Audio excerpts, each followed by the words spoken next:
अस्सलामुअलैकुम, welcome to my YouTube channel AH math experts one. उम्मीद करते हैं कि आप सब लोग ठीक ठाक होंगे। बच्चों, आज के सेशन में हम 11th class mathematics chapter number जो 14 है इसको समझेंगे।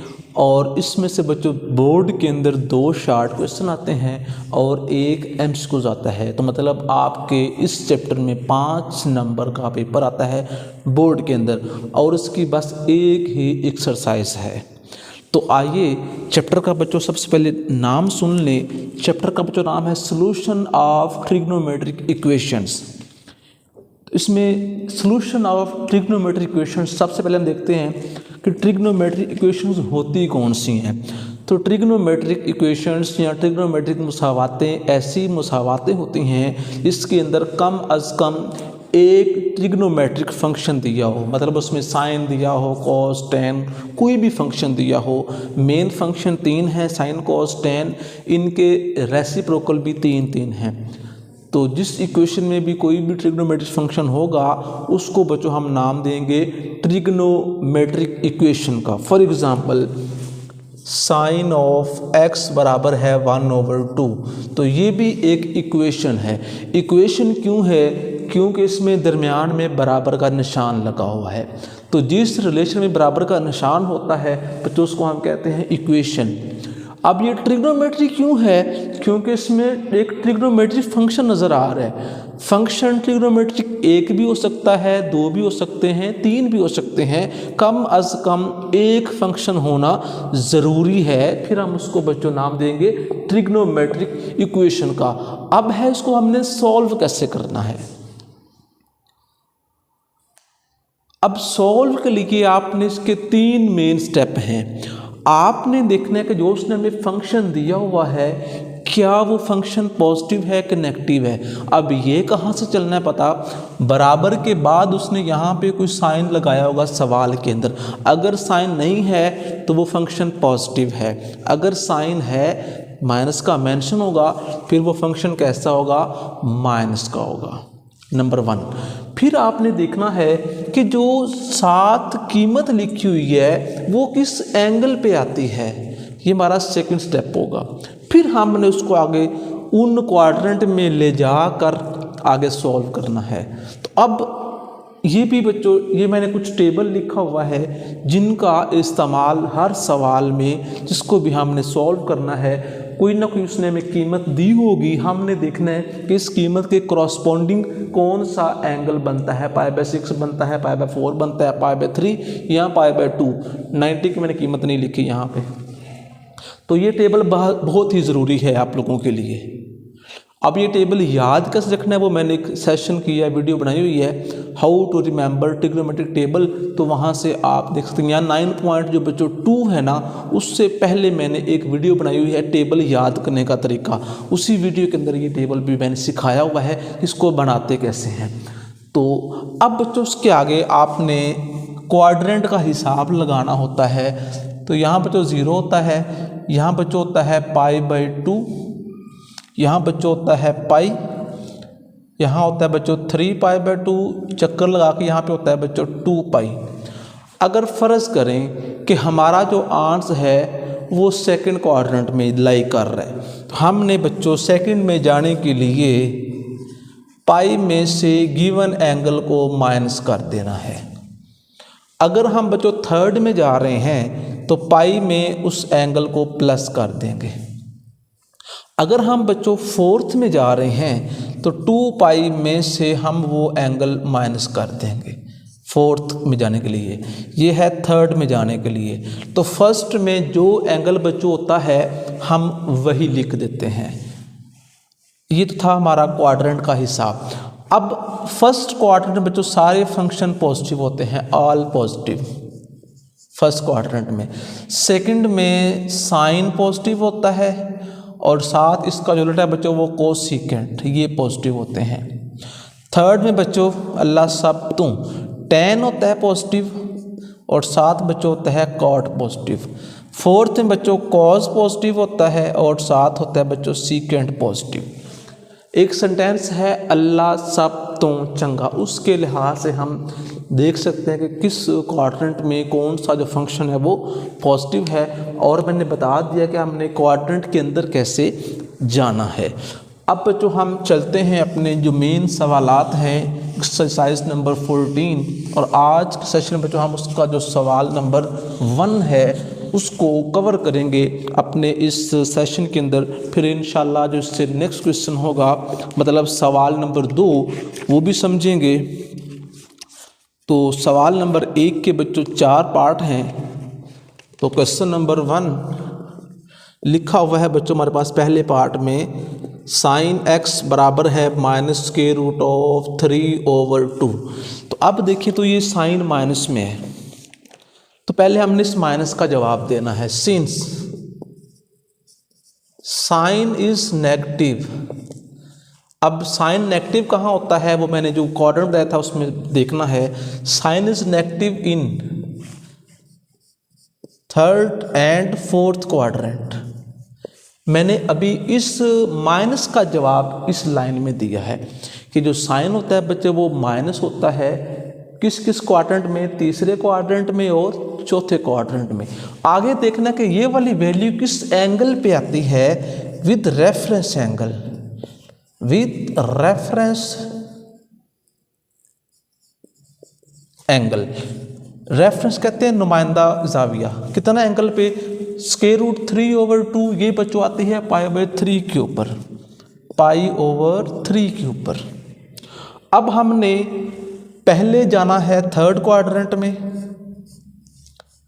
फिर हमने जाना है 4th क्वाड्रेंट में। तो 3rd क्वाड्रेंट में जाने के लिए बच्चों हम पाई में प्लस करते हैं गिवन एंगल। तो गिवन एंगल बच्चों मेरे पास है π/3। अब बच्चों इसका करेंगे एलसीएम, एलसीएम में 3 आ गया, 3 1 3 पाई प्लस पाई, ये बच्चों बन गया 4π/3। 4th में जाने के लिए बच्चों हम 2 पाई में से गिवन एंगल को माइनस कर देंगे। एलसीएम किया 3, एलसीएम 3 2 6 पाई माइनस पाई, इसका बच्चों आंसर आ गया 5π/3। तो अब बच्चों मेरे पास ये 2 वैल्यूज़ हैं। उसने साथ में एक बात लिखी हुई है कि आपने जो आंसर है वो इस इंटरवल के अंदर से लेके आना है। तो क्वेश्चन ना 2 कैटेगरीज के सवाल आते हैं। अगर तो वो हमें इंटरवल दे दे तो जो हमें कीमतें मिलेंगी वही हमारे सॉल्यूशन सेट में लिखी जाएंगी। अगर हमें वो ये इंटरवल ना दे, इसका मतलब है कि हमें एक चक्कर में से जवाब ढूंढने हैं कि इसके कौन कौन से जवाब आते हैं। अगर तो इंटरवल ना दिया हो फिर हमें ओवरऑल जितने भी इसके आंसर हैं, पॉसिबल आंसर हैं, वो ढूंढने पड़ते हैं। आगे बच्चों इसका जवाब लिखना कैसे है, सॉल्यूशन सेट कैसे लिखना है। फर्स्ट वैल्यू बच्चों मेरे पास है 4π/3 यूनियन, दूसरी बच्चों वैल्यू है मेरे पास 5π/3। इन दोनों आंसर को बच्चों हमने यूनियन की फॉर्म में लिख के अपना जो आंसर है उसको मुकम्मल करना है। अब हम बच्चों इससे चलते हैं नेक्स्ट क्वेश्चन की तरफ, जो कि इसका सेकंड पार्ट है। तो सेकंड पार्ट में उसने जो बच्चों हमें कीमत दी हुई है वो कीमत लिखी हुई है बच्चों, कोसेकेंट थीटा बराबर है बच्चों 2 के। तो और आंसर है 0,2 पाई के अंदर थी। कोसेकेंट बच्चों उलट होता है साइन का, तो साइन थीटा बराबर आ जाएगा बच्चों 1/2 के। अब साइन पॉजिटिव है, पहले हमने ये बताना है कि पॉजिटिव कहाँ कहाँ होता है। Since sine theta is positive in 1st and 2nd quadrant with reference angle. Reference angle क्या मतलब, ये वाली वैल्यू किस एंगल पे आती है, तो वो बच्चों है π/6। अब हमने पहले 1st क्वाड्रेंट में जाना है, फिर हमने 2nd क्वाड्रेंट में जाना है। तो फर्स्ट में जो बच्चों एंगल होता है वही आ जाता है। 2nd में जाने के लिए पाई में से उस एंगल को माइनस करना पड़ता है। तो एलसीएम किया 6 6 1 6 पाई माइनस पाई, तो ये बच्चों बन गया 5π/6। तो अब हम इसको लिखेंगे बच्चों अपने सॉल्यूशन सेट के अंदर। तो सॉल्यूशन सेट में बच्चों आ जाएगा π/6 एंड 5π/6। तो ये बच्चों हमारा क्या है आंसर। क्वेश्चन इंतहाई आसान है, जस्ट आपने फोकस ये रखना है, दो चीज़ों का ख़ास ख्याल रखना है कि वो वैल्यू किस क्वाड्रेंट में पॉजिटिव या नेगेटिव है।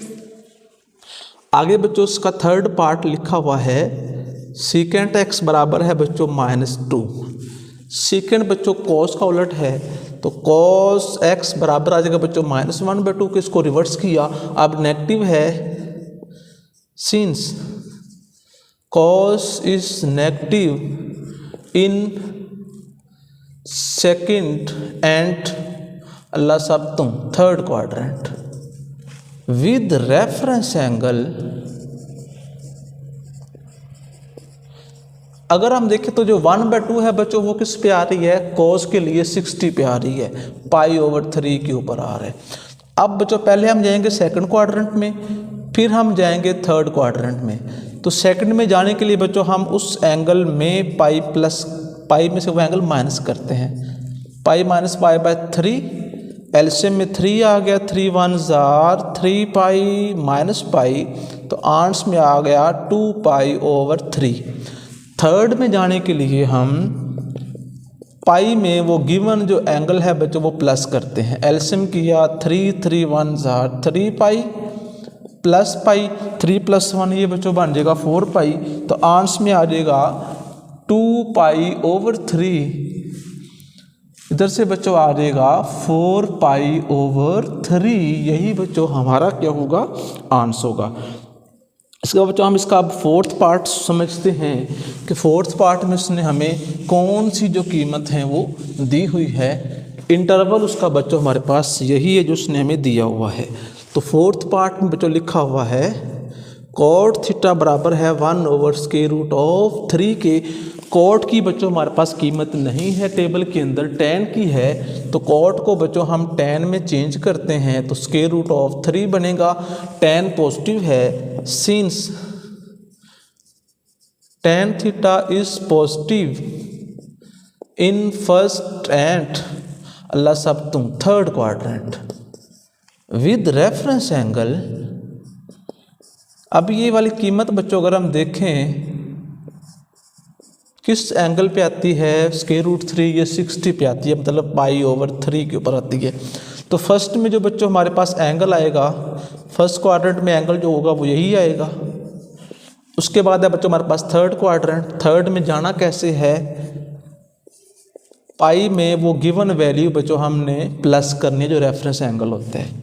इसका एलसीएम किया, एलसीएम में 3 3 1 जार 3 पाई प्लस पाई, ये बच्चों बन जाएगा 4 π/3। तो जो हमारा रिजल्ट बनेगा π/3 और साथ दूसरा क्या है बच्चों 4 π/3।